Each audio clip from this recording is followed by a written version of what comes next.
Look at this sign, Betsy Ross rather. Ermengo Bridge Street closed. It's not the sign I wanted to show you. I want to show you something else. I think I blew it already.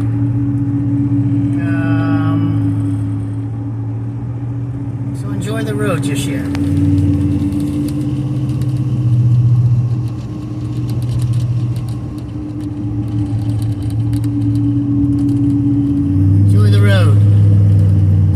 Like to talk about in the next video, maybe Titan. I'm going to address Professor Dawn Lehman's question she had over a year ago.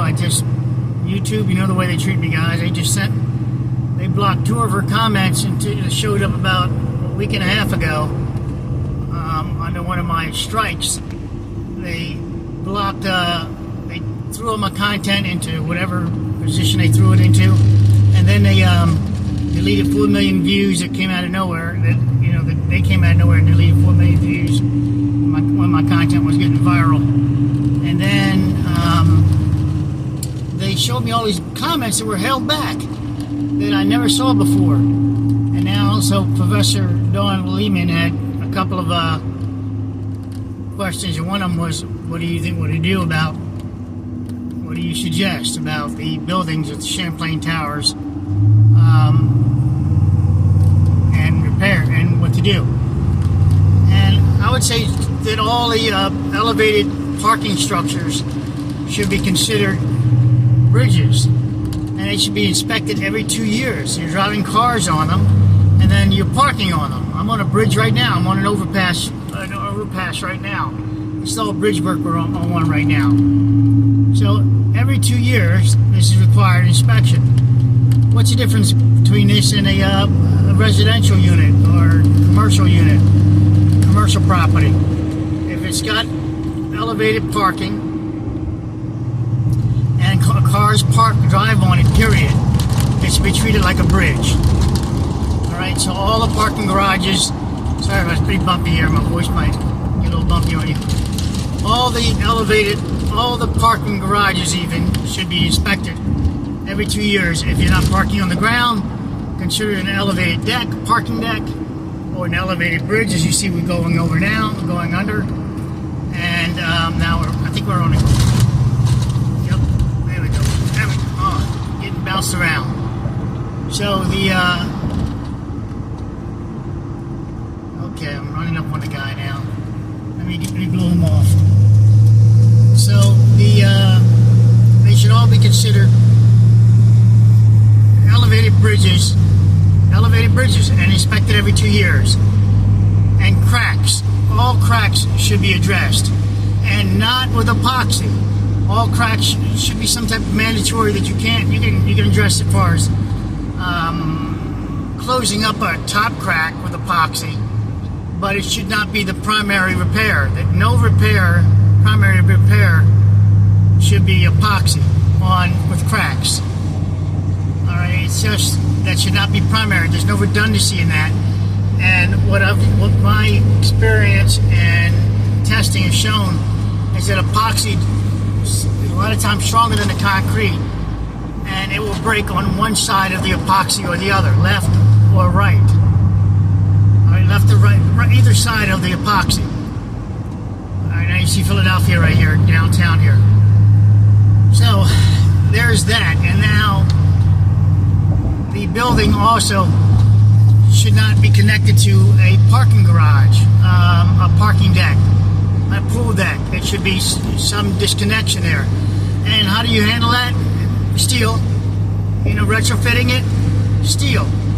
Yes, they can get bonds. They don't have to suffer one big hit all at once. They can get a bond and use steel to as creating a shear plane. So it would be steel added and then a control joint correction. A full separation, let's make it clear what I'm saying about control joint. A full separation from the building and from the decking. And the transition will be some type of platform that would go over top of it, whether it be a piece of steel plate that spans it like a finger joint for a bridge, like you have on bridges, but something financially feasible. So you have to go back to, again, separation now. So all cracks are not, must be respected as something structural, not as, that's nothing. That's nothing. That was nothing. Now, it should be monitored. If it's a very fine crack, very fine, you can put it under monitoring. And I'm not sure which monitoring I'm referring to, because I can't say you should monitor every 6 months. That crack might develop in a short order. It might develop in 3 weeks to be something else. So monitoring is something you should be active monitoring that would say, hey, you know, this crack just moved from 1 millimeter to 3 millimeter just because of temperature variance, and maybe it moved down to 1 millimeter again. So we got expansion and contraction, which means now we have bond breaking happening. To do expansion, contraction, you're going to get some bond breaking. So that's my reply to Professor Dawn Lehman. It can get deeper than that. I just want to keep the video shorter. I'd like to think of crowdsourcing before we go on what you should do as far as Professor Dawn Lehman's question. Crowdsourcing. So if you got cracks in a structure and it's residential, crowdsource it and make it public. Not that if you're just going to buy the property that then you get the right to know about the cracks. No, they just like bridges are public record. Make the cracks in these condos, because it could be a rental property also. You should be buyer beware or renter beware. This reference, there's the fireworks again. This reference,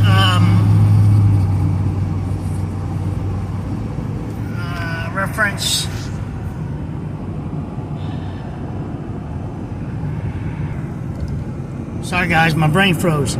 This reference Cassandra Bilodeau Stratton, and remember that she was a renter, and maybe it was going to be a purchaser in the future, but she was a renter right then, and they should have a right also to know about all these cracks. Again, crowdsourcing it and making it so that the crowd can speak up. And now the drawback of that is you might get a lot of people wrong with their evaluations, crowdsourcing, but at least they can fight back. The condo association, if they don't like what the crowdsourced opinion is, they can fight back and say, hey, you know what, no, that opinion is just wacko.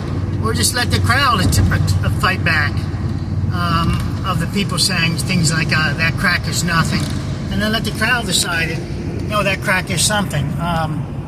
Well, I'm going to tell you now, all cracks are something, all right? I'll let you see if you can see the fireworks. All cracks are something. They develop for some reason or another. It's up to you to determine it. And then you have to determine deflection. So deflection matters, and now we have to come to monitoring again. Deflection, metering. That engineer that did that inspection just a couple of weeks before the accident should lose his license. All right, he should lose his license and never be allowed to do this type of engineering again, ever. Those people died as a result of this person misrepresenting the crack in the planter box as a fracture. Now, yeah, I could be sued for slander, you would say, right? But if he would have called it out, I think it's a he. Actually, I don't know who it is particularly.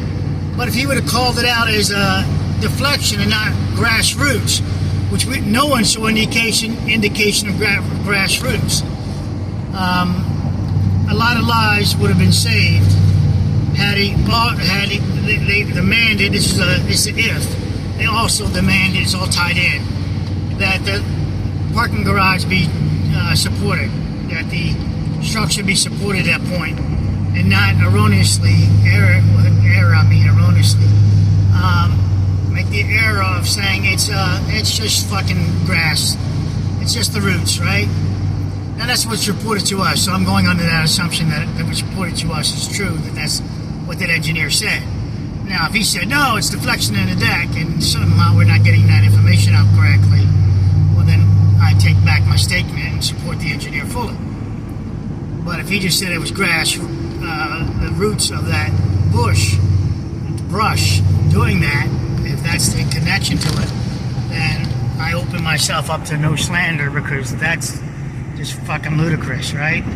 And so yeah, you got to take a chance. You got to have some balls on you to say this stuff, right? You got to have some balls. You got to be able to stand your ground, and that's my balls. Where are your balls? For you people that need to speak up. Oh yeah, there's no fucking room here. You're gonna get in. Okay, I thought he was gonna cut in. I'm gonna let you guys watch the person cut in. All right, there's the stadium, and I'm gonna terminate this video. So I'm on another bridge deck. So think about that. The Champlain Towers collapse was totally avoidable. It had multiple warnings, including and especially the fracture of the fracture of the deck. And that junior or whatever engineer he was, senior, whatever he was, including him, stating or alluding, blowing it off. All right, blowing it off. Now I'm going to release some of the with you guys, some of the deposition that took place with Champlain Towers South. And Professor Lehman, if you want to reach out to me, I'll share it with you with only one condition: that you don't release it to this one attorney that's trying to do a part of their lawsuit, that is trying to get access to it. That you don't release it to that attorney or their person without compensation. The person just wants it for free, and that deposition, they can't get hold of it, and they want it for free. They actually said, had their private investigator reach out to me for the attorney and said, hey, professional courtesy. I'm like, I'm no fucking private investigator. No professional courtesy here. You're going to charge your damn attorney. You're going to sue that company and charge them. What the hell? You want something free for me? The person I got it from did give me permission to share it and to make money on it if I wanted to share upon making it. And I asked them, did they want something? They said, no.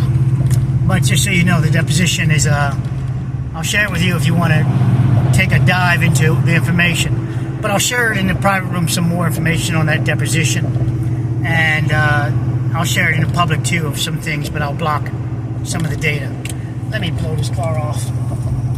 All right, so there's a shipyard, guys. This is where that ship might be headed. The Dally might be headed here for repairs, believe it or not. Right into Philly. That's a big ass shipyard I think they're run by a German company now. Shit, that might be the Dally down there now. But anyway, if it comes to Philly, I'll show it to you. Take care, or they might send it somewhere else. I don't know. Take care. I gotta get off soon. And ask the questions away. As far as the building collapse, let me end it with that. As far as the building collapse, I got intense videos on that to Professor Lehman about how when the building rattled, because of the construction of the building, I think the top floor failed first, and then that's why we see it kind of like failing in two places. The camera, the view. I proved that top floor must fail, just because of that ductwork section. They could not fail rotating towards the south, towards the my jealous wall, because it would have twisted the box, the ductwork above. So it first had a butterfly in the roof above, and if you want really challenge me on it, please do. I welcome it, and I welcome that for more clarity. I did a couple of cardboard models to prove it, to show the public, but I'm not sure where YouTube put them. I'm trying to make them public again. They threw them in private and unlisted. I'll make them public, and it'll be soon.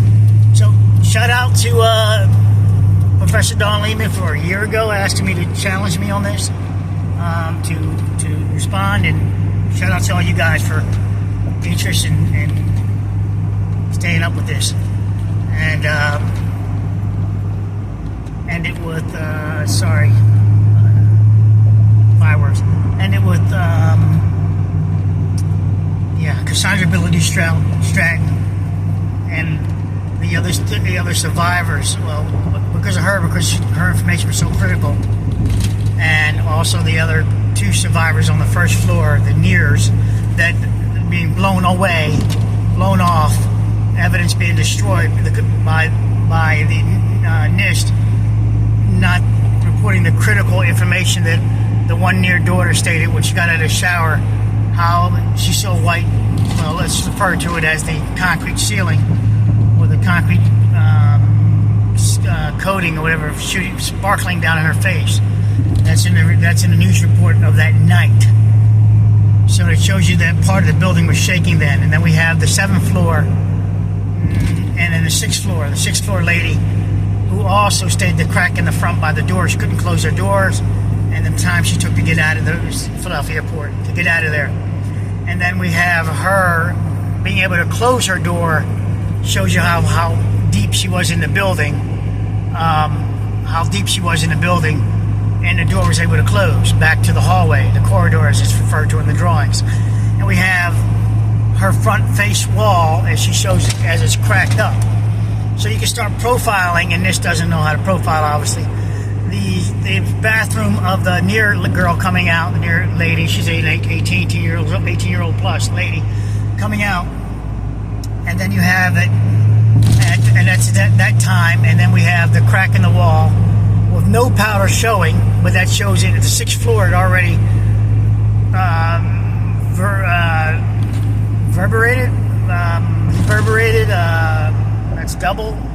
It already showed damage on the facade structure, including the face, is what I'm trying to drive out of the door, not being able to close for the lady in 600. And she was able to spend some time getting out, but that rattle went all the way up to the 6th floor initially, and some minutes went by. And let's end the video with that. All right.